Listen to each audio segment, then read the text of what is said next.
Hello everyone, this is Greeshma. Happy new year to all of you.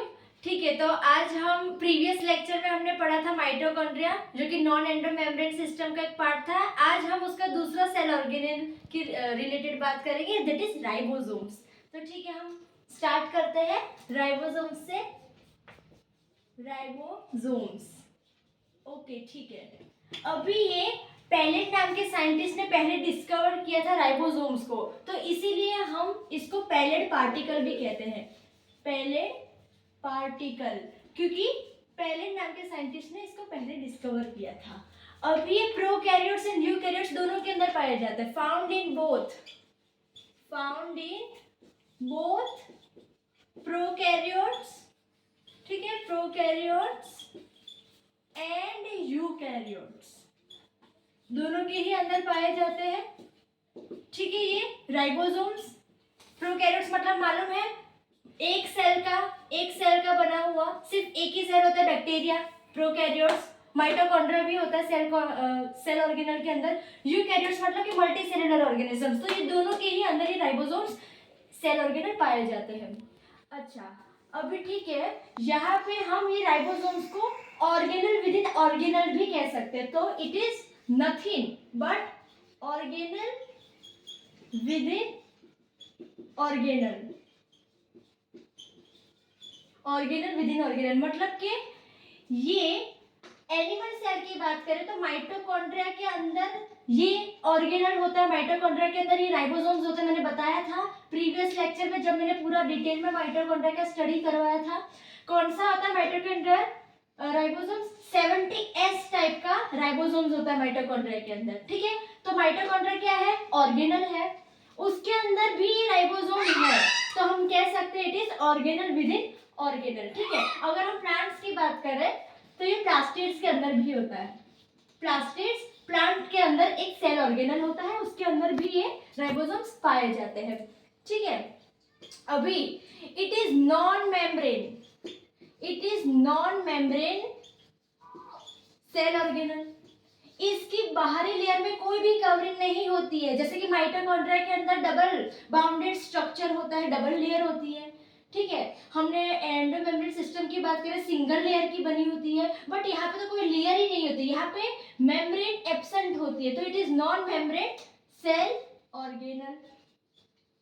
ठीक है, अभी it is the smallest cell organelle in a cell. ये कैसा है? सबसे छोटा सेल ऑर्गेनल है। It is the smallest cell organelle in cell that was, पहली बार ये डिस्कवर हुआ था अंडर इलेक्ट्रॉन माइक्रोस्कोप के अंदर। दैट इज पहली बार firstly discovered under electron microscope. ठीक है, एक्चुअली ये जो राइबोसोम्स है ना, ये पूरा उल्टा है माइटोकॉन्ड्रिया के अंदर। माइटोकॉन्ड्रिया से पूरा उल्टा है ये। माइटोकॉन्ड्रिया क्या था? सेल विद इन सेल था, सेल के अंदर ये खुद सेल होता है। ठीक है, राइबोसोम्स है हमारा ऑर्गेनल विद इन ऑर्गेनल। ठीक है, यहाँ पे ये जो माइटोकॉन्ड्रिया है, that is the largest cell organelle in a cell, mitochondria. But ribosomes क्या है? Ribosomes smallest cell organelle in a cell है। ठीक है, अभी हम इसके और आगे इसकी और फंक्शंस के रिलेटेड बात करते हैं।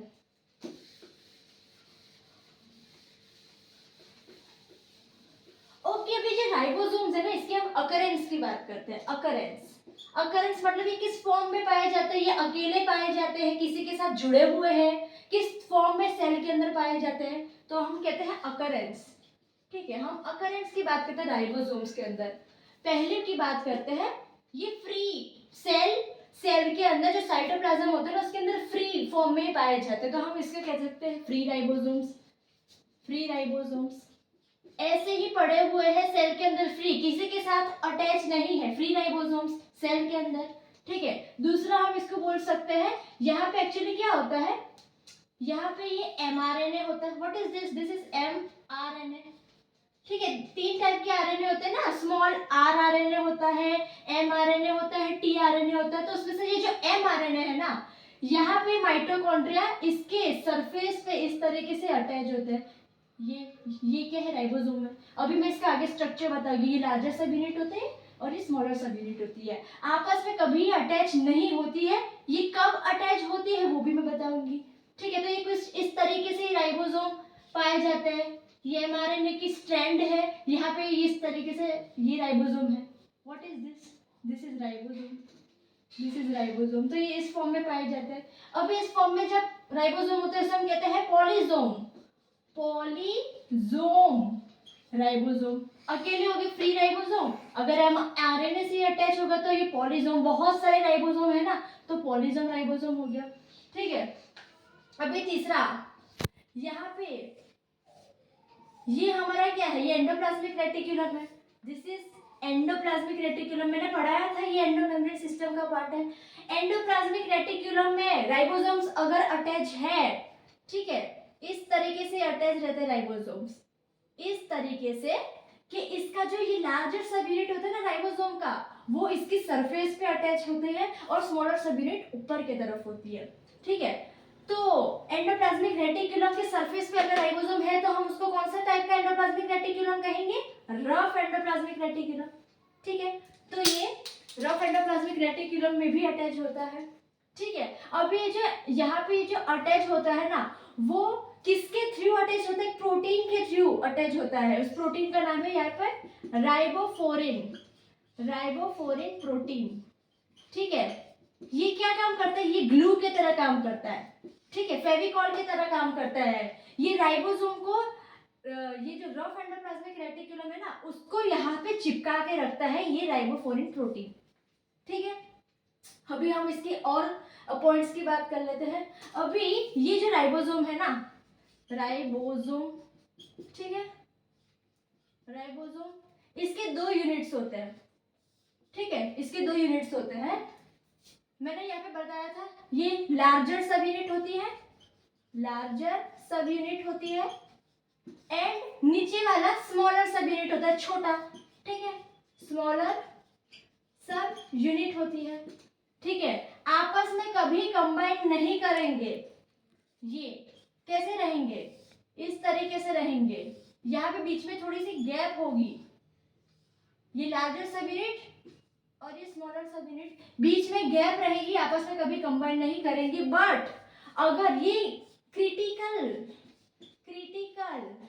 Condition of Mg2+ magnesium ions, हमारे बॉडी के अंदर ये जो मैग्नीशियम आयंस है ना, उसका एक फिक्स कंसंट्रेशन रहता है कि इतने ही मैग्नीशियम आयंस हमारे बॉडी के अंदर होने चाहिए। बट मान लो अगर इसकी कंसंट्रेशन कुछ अराउंड 0.001 मोलर के आसपास होगी, मोलर क्या यूनिट है जिससे हम कंसंट्रेशन को मेजर कर पाते हैं, तो मान लो ये मैग्नीशियम आयंस की कंसंट्रेशन 0.001 मोलर हो गई, ये क्रिटिकल कंडीशन कहलाएगी। Critical condition of magnesium ions अगर हो रही है, तब जाके ही ये जो राइबोसोम के 2 सब यूनिट्स है ना, वो कंबाइन हो गए, तभी ये कंबाइन हो गए, नहीं तो ये कंबाइन नहीं हो गए। तो ये बहुत इंपॉर्टेंट है।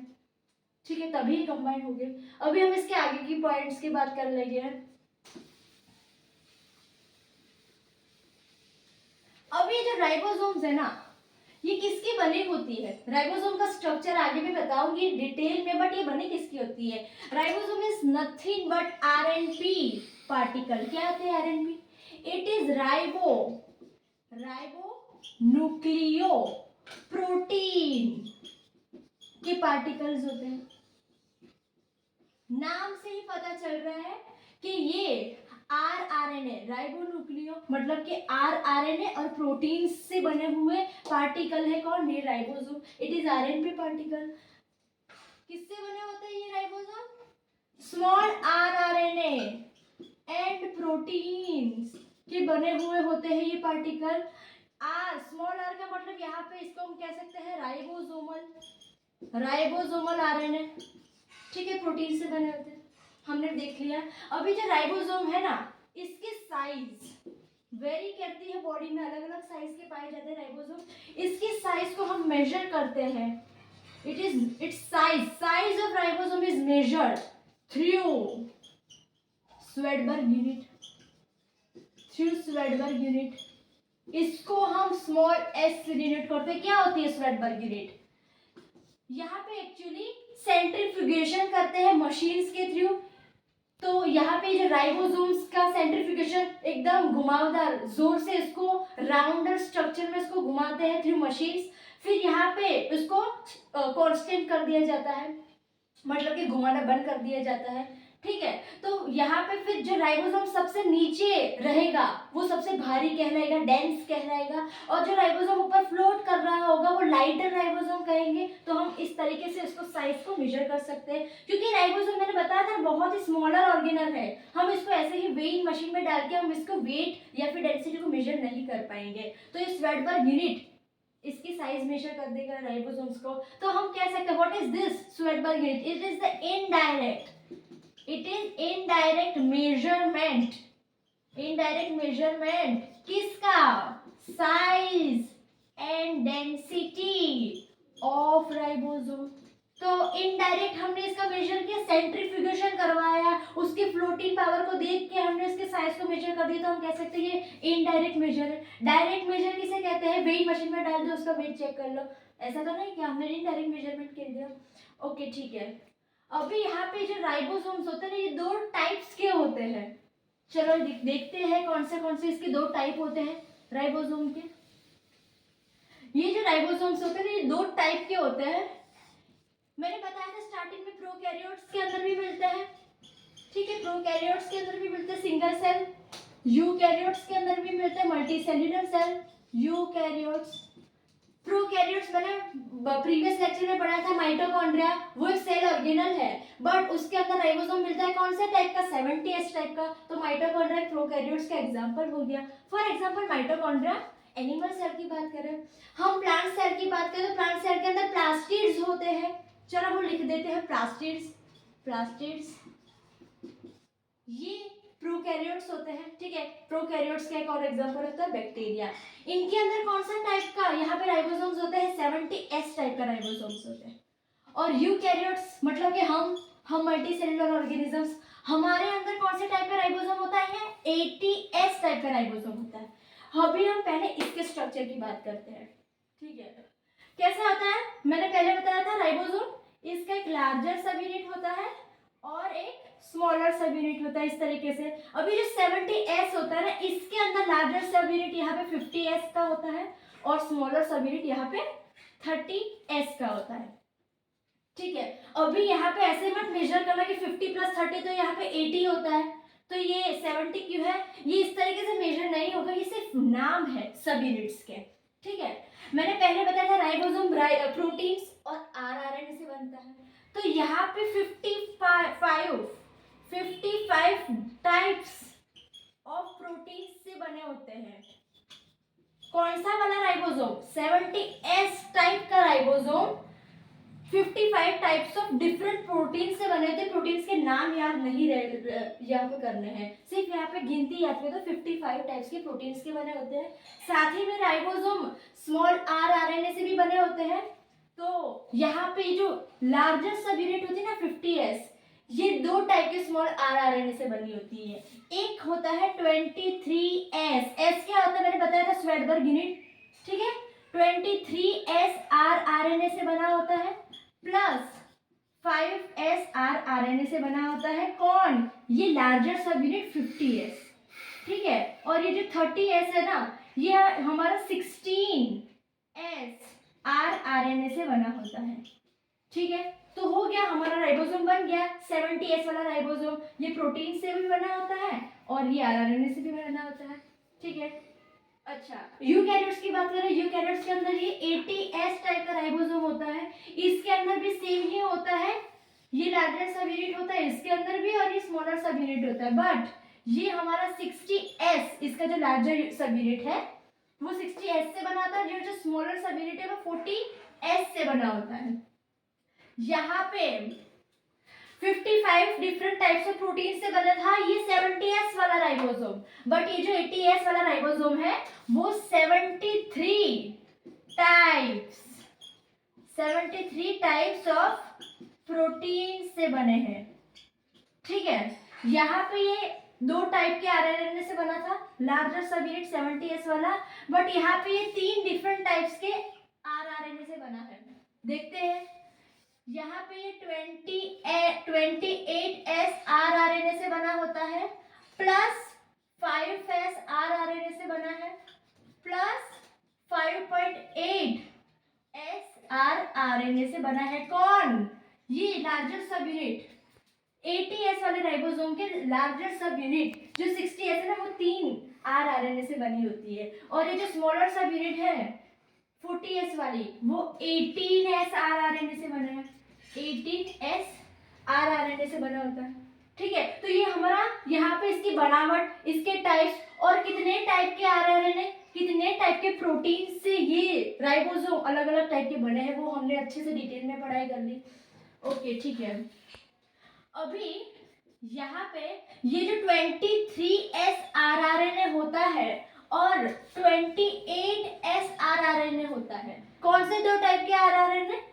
70S वाला ये 23S rRNA और 80S वाला 28S rRNA। यहाँ पे लिख देती हूँ, ये क्या होता है, ये खास होते हैं, ये खास टाइप के rRNA होते हैं।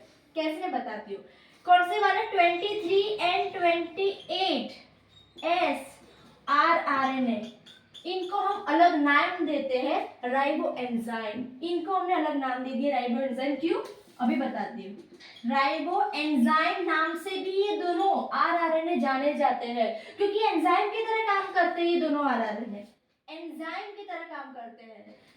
ठीक है, एंजाइम किस तरीके से एंजाइम की तरह काम कर सकते हैं? ये पेप्टाइड बॉन्ड बनाता है, ये पेप्टाइड बॉन्ड बनाता है। हम देखेंगे बहुत सारे स्ट्रक्चर्स, डीएनए के स्ट्रक्चर हो गया, अमीनो एसिड्स के स्ट्रक्चर हो गए, उसमें ये पेप्टाइड बॉन्ड का बहुत ही खास रोल होता है। बॉन्ड से जोड़ता है हाइड्रोजन और कार्बन को, ठीक है, और फॉस्फेट को भी।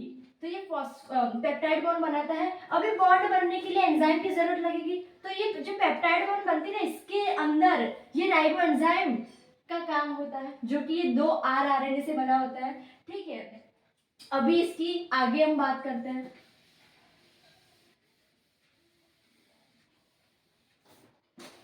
अभी यहाँ पे ना, this are the only enzyme that is made up of small rRNA। ठीक है, राइबो एंजाइम्स, तो हम बोल सकते हैं are only enzymes that are made up of rRNA। क्यों? क्योंकि मोस्टली जो एंजाइम्स होते हैं ना, मोस्टली एंजाइम्स वो किसके बने होते हैं? प्रोटीन्स के बने होते हैं, प्रोटीन्स के बने होते हैं सारे के सारे, ऑलमोस्ट सारे एंजाइम्स प्रोटीन्स के बने होते हैं। बट ये सिर्फ दोनों ही ऐसे rRNA है जिसका एंजाइम बन गया। ठीक है, अभी हम बात करते हैं यहाँ पे। अच्छा, यहाँ पे मैंने यहाँ पे बताया ना, यहाँ पे नाम बताया ना rRNA की, उसकी ही आगे बात करेंगे। यहाँ पे जो 5S rRNA होता है ना, 5S rRNA प्लस वही 28S rRNA, ठीक है, प्लस 18S rRNA। ये rRNA कहाँ मिलते थे? मैंने यहाँ पे बताया था यूकैरियोट्स के अंदर मिलते थे, 80S वाले राइबोसोम्स के अंदर मिलते थे। ठीक है, तो ये जो 3 टाइप के rRNA है ना, वो कहाँ पे ओरिजिनेट होते हैं, वो कहाँ पे बनते हैं, कहाँ पे उनका ओरिजिन होता है? ये न्यूक्लियोलस के अंदर बनती है। ओरिजिन इनसाइड, अंदर बनते, इनसाइड न्यूक्लियोलस। न्यूक्लियोलस क्या होता है? ये हमारा सेल है, ठीक है, सेल के अंदर यहाँ पे न्यूक्लियस होता है, बीच में, मालूम है? न्यूक्लियस के बीच में भी यहाँ पे कुछ सब्सटेंस होता है, हार्ड सब्सटेंस, उसे ही हम कहते हैं न्यूक्लियोलस। ठीक है, तो ये जो 3 टाइप के rRNA है ना, यूकैरियोट्स के अंदर, हमारे अंदर जो rRNA मिलते हैं वो न्यूक्लियोलस के अंदर ओरिजिन होते हैं, बनते हैं।